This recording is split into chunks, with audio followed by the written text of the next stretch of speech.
আমরা আমাদের দৈনন্দিন জীবনে এরকম অনেকগুলো মেন্টাল শর্টকাট ইউজ করি এবং এই মেন্টাল শর্টকাট ইউজ করা খুবই জরুরি। যে সব মুসলিম মনে হয় একই রকম, সবাই মনে হয় একইভাবে চিন্তা করে, এখন সবাই মনে হয় পশ্চিমকে শত্রু হিসেবে দেয়। নামাজ পড়ার সময় আমরা হাত কোথায় বাঁধবো, কিভাবে বাঁধবো, আমিন কিভাবে বলা হবে, আস্তে না জোরে, সালাদ যে আদায় করতে হবে, 5 ওয়াক্ত সালাদ যে ফরজ, এটাতে তো দ্বিমত নাই। এখন কেউ যদি বলে না তুমি বলতে পারো না সব মুসলিমরা মনে করে 5 ওয়াক্ত সালাদ ফরজ, এই বলাটা ঠিক হবে না। এটা একটা এসেনশিয়ালিস্ট ব্যাখ্যা।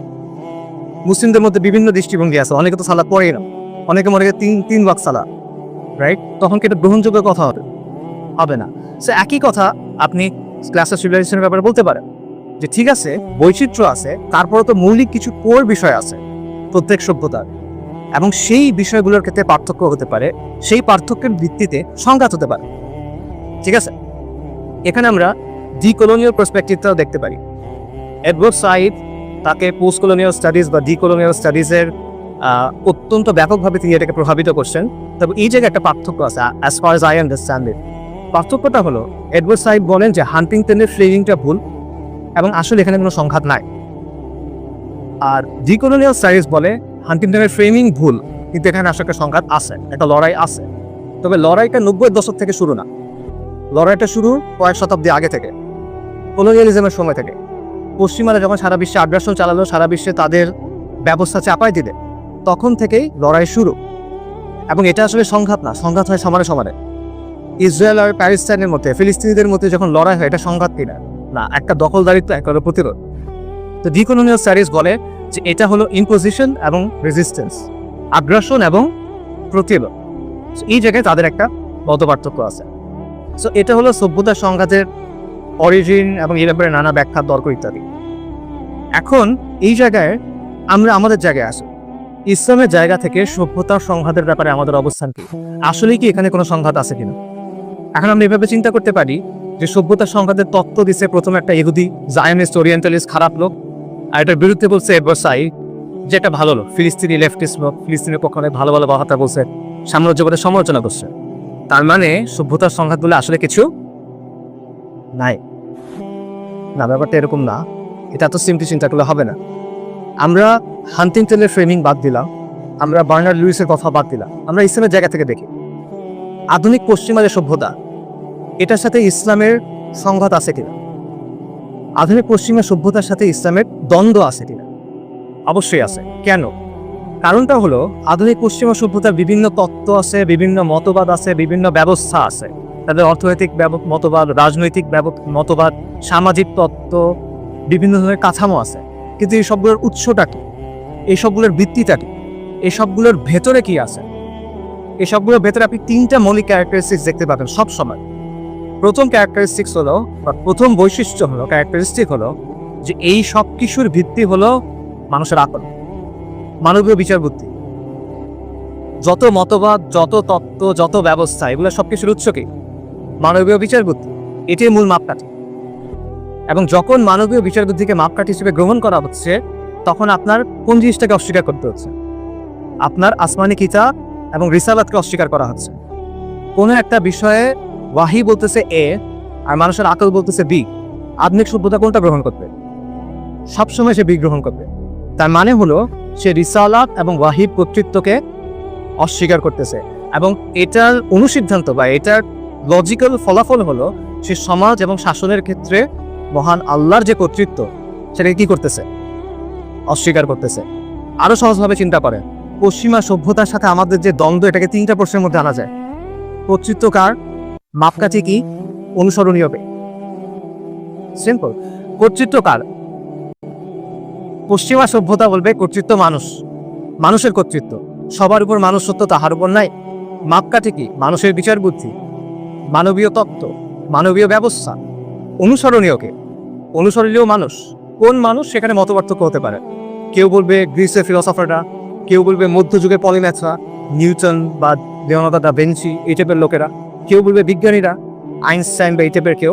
অথবা কেউ বলবে এখন কি বলো সেলিব্রিটিরা, ইনফ্লুয়েন্সাররা, যাত্রাপালার ভাররা, নর্তকীরা, রাইট, বাইজিরা, এরা হলো এখন অনুসরণীয়। বাট মানুষ, প্রতিটা জায়গায় মানুষ, সবার উপর মানুষ সত্য, তাহার উপর না। এটা হিউম্যানিজমের কথা।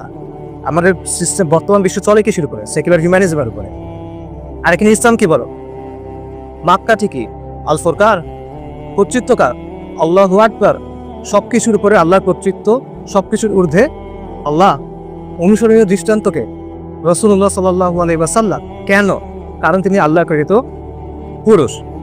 সো এই জায়গায় আপনি দেখেন পশ্চিমা সভ্যতা যেই কাজটা করতেছে, যেই বিষয়টা আল্লাহর জন্য নির্দিষ্ট সেটা সে এনে কার উপর আরোপ করতেছে? মানুষের উপর আরোপ করতেছে। যে জিনিসটা আল্লাহর জন্য নির্দিষ্ট সেটা যখন অন্য কারোর উপর আরোপ করা হয়, এটাকে আমরা ইসলামে কি বলি? তার মানে পশ্চিমা সভ্যতার সাথে আমাদের দ্বন্দ্ব আছে কি না? অবশ্যই আছে। এটা আকাইদি দ্বন্দ্ব, আর এটা নতুন কোনো দ্বন্দ্ব না। এটা মানব ইতিহাসের শুরু থেকে চলা দ্বন্দ্ব। এটা হক ও বাতিলের চিরন্তন দ্বন্দ্বের অংশ। এভাবে চিন্তা করেন, একটা বইয়ে একটা মূল ক্যারেক্টার থাকে আর অনেকগুলো পার্শ্ব চরিত্র থাকে। একটা বইয়ে একটা মূল স্টোরি লাইন থাকে আর অনেকগুলো সাবপ্লট থাকে। বনি আদমের যে ইতিহাস, সেখানে মূল ক্যারেক্টার কারা? বনি আদমের যে ইতিহাস, এখানে মূল স্টোরিটা কি? এখানে মূল ক্যারেক্টার হলেন আম্বিয়া কেরাম আলাইহিমুস সালাতু ওয়াস সালাম। বনি আদমের শুরুটা হলো একজন নবীকে দিয়ে, আদম আলাইহিস সালাম। এবং তাদের মিশনটা কি, তাদের স্টোরিটা কি, তারা কেন দুনিয়াতে আসছে?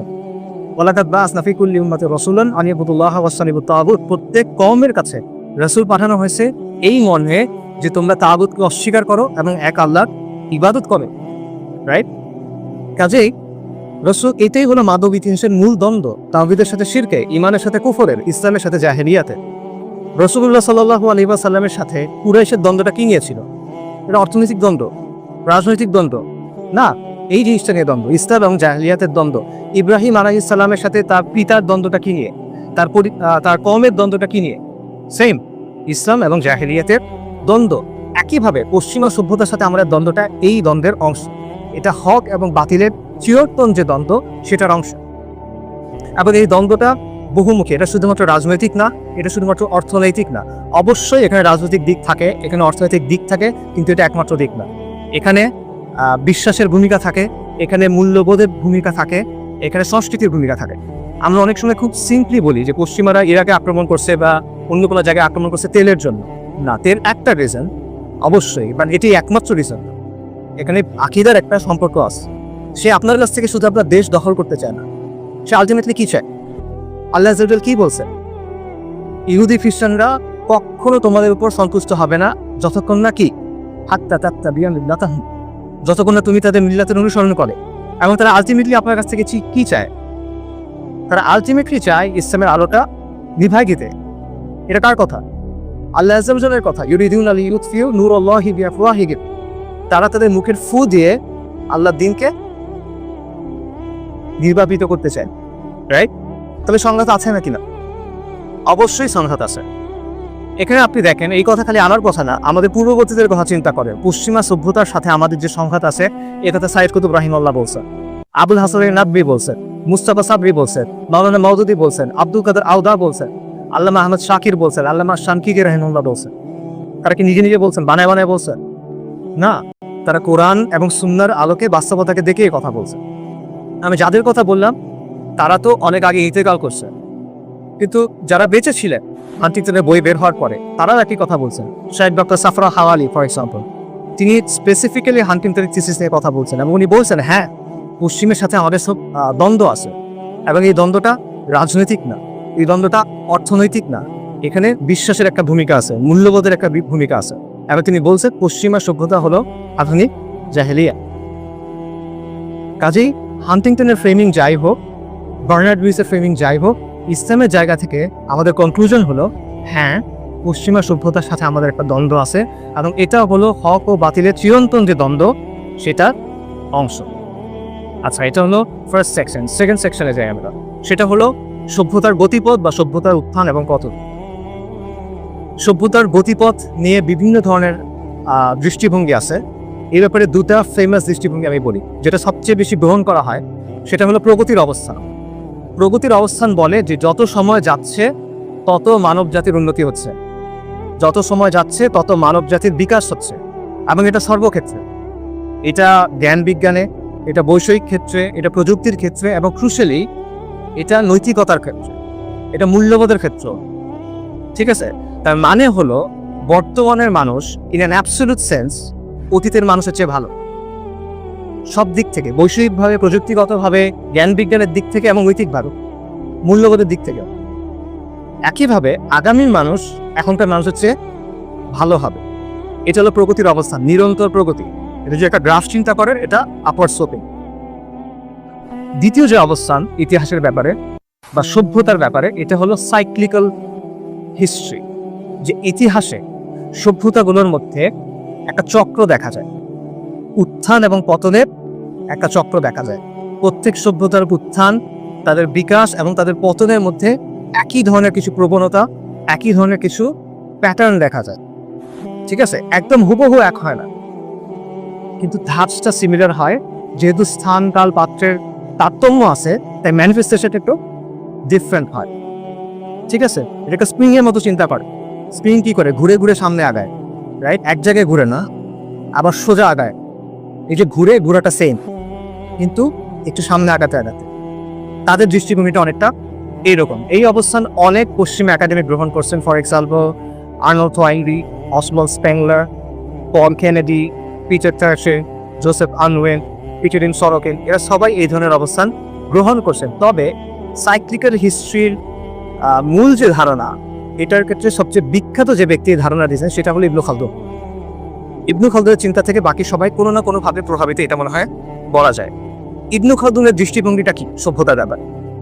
তার ভঙ্গি হলো একটা সভ্যতা শুরু হয়, এরপর এটা বিকাশের একটা সর্বোচ্চ ধারায় পৌঁছায়, সর্বোচ্চ পয়েন্টে পৌঁছায়। সভ্যতার সূচনা হয়, তারপর এটা বিকাশের একটা সর্বোচ্চ পয়েন্টে গিয়ে পৌঁছায়, তারপর এটা স্থবির হয়ে আসে, তারপর এটা অবনতি হয় এবং এক পর্যায়ে পতন হয়। সো আপনি যদি এটা একটা গ্রাফ চিন্তা করেন, এদিকে সময়ে এদিকে উন্নয়ন, তাহলে এটা বেল শেপ কার্ভ। বিকাশ হবে, একটা জায়গায় গিয়ে পৌঁছাবে, তারপর স্ট্যাটিক হয়ে যাবে, তারপর এটা অবনতি হবে এবং পতন ঘটবে, তারপর নতুন কোনো সভ্যতার উত্থান ঘটবে। ইবনু খালদুনের এই বিশ্লেষণের উপর ভিত্তি করে অনেকে সভ্যতার যে স্টেজ, এগুলোকে কয়েক ভাগে ভাগ করছেন। কেউ 4 ভাগে, কেউ 5 ভাগে, কেউ 7 ভাগে, কেউ 9 ভাগে। আমার কাছে 7 ভাগেটা ভালো লাগে, সেটা আমি আপনাদেরকে বলি।